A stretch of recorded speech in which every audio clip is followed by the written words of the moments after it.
Hey, welcome everyone to 601 check-in. I'm a couple minutes late because I decided I was going to do this outside and wanted to get bug spray before I got started, because otherwise I'm going to end this video with bug bites all up and down my legs, which I still probably will, but at least I'll have a couple less maybe. Also, I'm looking at the sky, and maybe outside isn't the best location, so we'll see how long I can actually make it here on my hammock before I have to go inside. Anyways, yeah, welcome to 601 check-in, and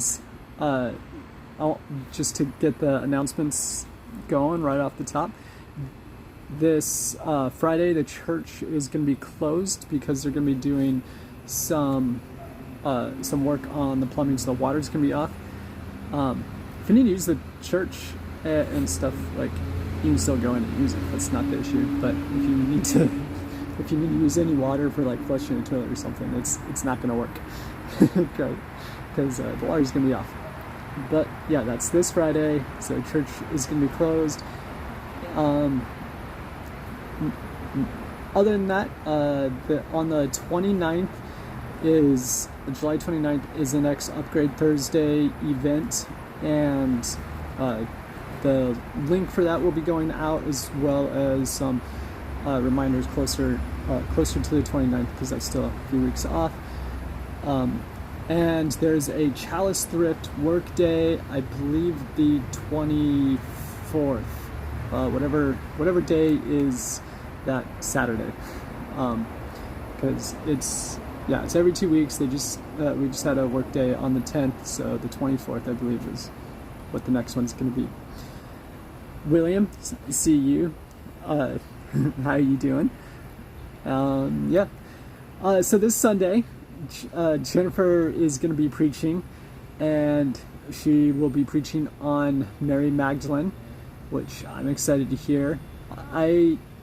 I need to choose the person that I'm going to preach on for my for August 8th, because if I don't, all of the people that I have in my mind for preaching on is going to be taken, because I was thinking Mary Magdalene already.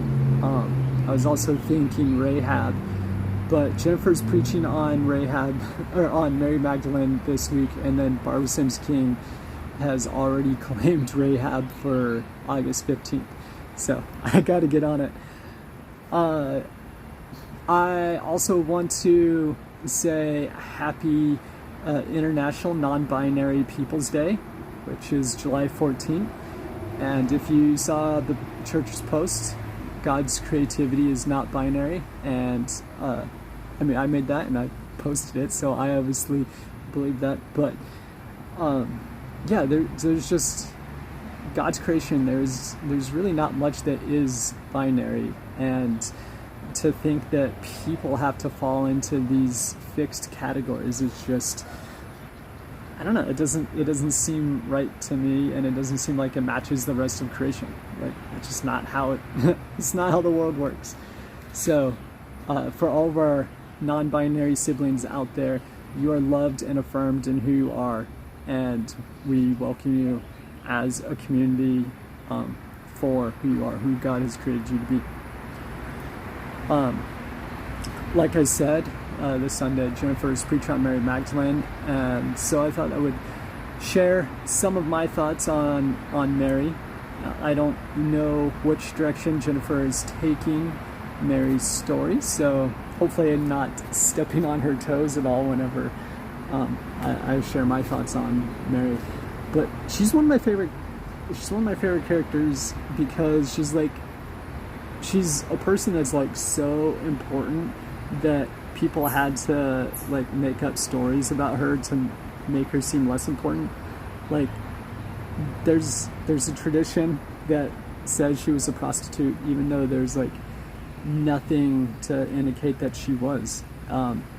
It's just, no, it's really weird that sometimes we feel like there's these women in the Bible that do these really great things, and so we have to like make up these stories.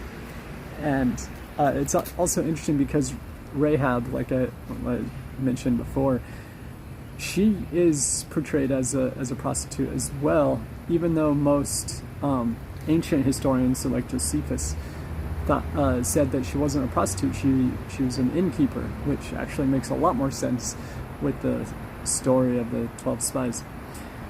Hi Ruth, thanks for checking in. But yeah, Mary Magdalene, she's one of my favorite, and I shared this at Easter because, I don't know, I just think it's such a powerful statement. In the book of John, whenever Mary goes to the tomb, she asks where the Lord is.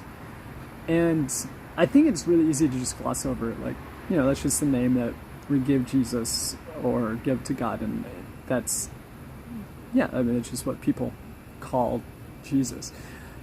But it's actually, that's not actually completely the case. Calling somebody Lord in the first century was kind of a big deal, because in the Roman Empire there's only one Lord. There's Caesar.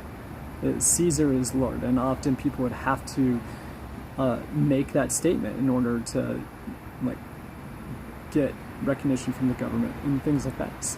So by saying Jesus Lord, Mary Magdalene is actually giving this politically charged statement that her allegiance isn't to Caesar, it's actually to Jesus and to the kingdom that she believes that Jesus came to set up.